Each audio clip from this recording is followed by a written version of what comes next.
மதுரையை சுற்றி கிட்டத்தட்ட 60 கிலோமீட்டர் சுற்றளவுக்கு கருப்பு சிவப்பு கொடி பறக்குது.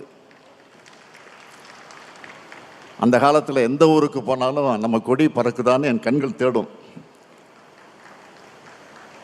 தமிழ்நாட்டில் அத்தனை ஊர்லேயும் அத்தனை நகரத்திலையும் அதிக கொடி ஏற்றின கை தான் இந்த ஸ்டாலின் கை.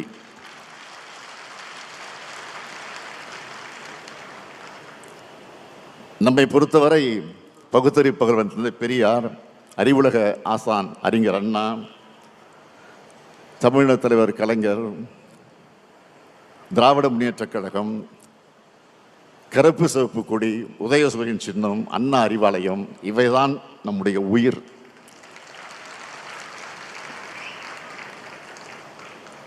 இந்த உயிர்களை கொண்டு உயிரினும் மேலான தமிழ்நாட்டை, தமிழினத்தை இதுவரை காத்தது போல இனியும் காப்போம்னு உறுதி எடுக்கிற பொதுக்குழு தான் இந்த பொதுக்குழு.